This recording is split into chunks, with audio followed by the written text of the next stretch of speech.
개인회생 절차에서는 법원이 정해준 변제금을 성실하게 다 갚고 나서 법원으로부터 이제 남은 채무는 갚지 않아도 된다라고 하는 결정을 받는 것이 바로 면책입니다.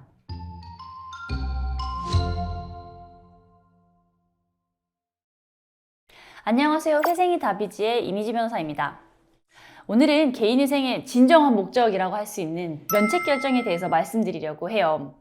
여러분들이 개인회생을 처음에 고민하실 때는 보통 얼마를 갚아야 하는지, 변제 기간은 얼마나 되는지 이런 부분들에 관심이 많으시잖아요. 하지만 실제로 개인회생에서 가장 중요한 것은 바로 면책 결정입니다. 자, 면책이라고 하는 것은 쉽게 말해서 이 채무자의 빚에 대한 책임을 법적으로 면제해 주는 것을 말하는데요. 개인회생 절차에서는 법원이 정해준 변제금을 성실하게 다 갚고 나서 법원으로부터 이제 남은 채무는 갚지 않아도 된다라고 하는 결정을 받는 것이 바로 면책입니다. 그런데 많은 분들이 오해하시는 게 있어요.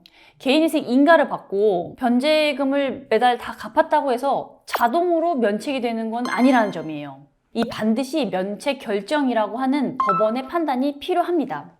예를 들어서 3년 동안 매달 50만 원씩 변제금을 성실하게 납부하셨다고 해도 면책 결정을 받지 않으면 나머지 채무는 그대로 살아있는 거예요. 그래서 면책 신청과 면책 결정이 꼭 필요한 겁니다. 그리고 때로는 그거보다 조금 더 걸린 경우들도 있습니다. 그래서 저희는 의뢰인분들께 변제금 납부가 끝나면 바로 면책 신청을 하시라고 좀 권해드리는 편이에요. 왜냐하면 면책 신청을 하시면 그만큼 빨리 면책 결정을 받으실 수가 있거든요. 자, 그럼 면책 결정이 나면 어떤 효과들이 있는지 하나씩 살펴볼까요? 첫 번째로 면책 결정이 확정되면 개인회생 채권자 목록에 있는 모든 채무에 대해서 더 이상 갚지 않아도 됩니다. 예를 들어서 원래 채무가 1억이었는데 개인회생으로 3천만 원만 갚기로 했다면 나머지 7천만 원은 면책으로 인해서 갚지 않아도 되는 거예요. 다만 여기서 주의하실 점이 있습니다. 면책의 효력은 개인회생 신청할 당시에 작성된 채권자 목록에 포함되어 있는 채무에만 적용이 돼요. 그래서 만약에 개인회생 신청하실 때 어떤 채무를 빠뜨렸거나 개인회생 중간에 새로 발생한 채무에 대해서는 면책이 되지 않아요. 두 번째로 면책 결정이 나면 법원에서 한국신용정보원에 통보를 합니다. 그러면 신용정보원에서는 개인회생 기록을 삭제하고 이제 신용도가 회복되기 시작하죠. 근데 물론 신용도가 바로 좋아지는 것은 아니에요. 하지만 적어도 개인회생 중이라고 하는 그 특수 기록이 없어지기 때문에 그때부터는 새로운 신용거래를 시작할 수 있는 이제 기반이 마련되는 거죠.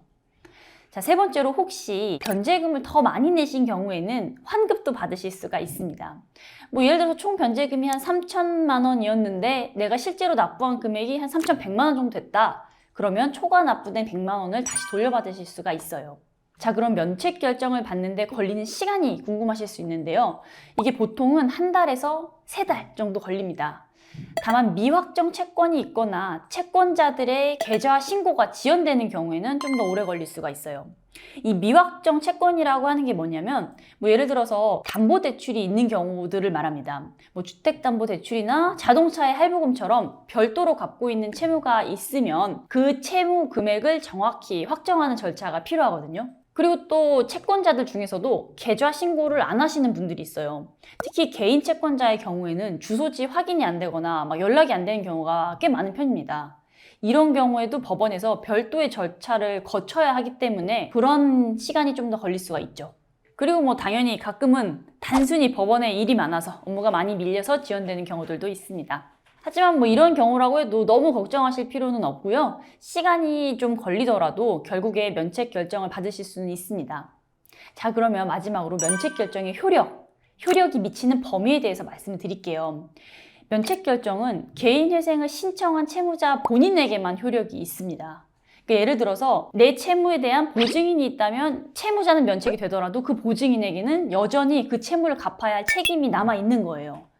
그리고 만약에 보증인이 채무를 대신해서 갚아준 경우라면은 나중에 그 보증인이 채무자에게 구상권을 행사할 수도 있습니다. 그러니까 구상권이라고 하는 건 쉽게 말해서 내가 당신의 빚을 대신 갚았으니 그만큼 당신은 나한테 갚아라 라고 요구할 수 있는 권리를 말하는데요. 이런 구상권 채권까지도 면책을 받고 싶으시다면 개인회생을 신청할 때 미리 채권자 목록에 보증인을 포함시켜 두어야 합니다. 그래야 나중에 그 보증인이 구상권을 행사하더라도 이 면책의 효력으로서 보호를 받으실 수가 있어요. 자, 지금까지 개인회생 면책 결정에 대해서 자세히 설명을 드렸는데요. 혹시 더 궁금하신 점이 있으시다면 아래 고정 댓글로 남겨드린 저희 사무실 연락처로 연락을 주시기 바랍니다. 감사합니다.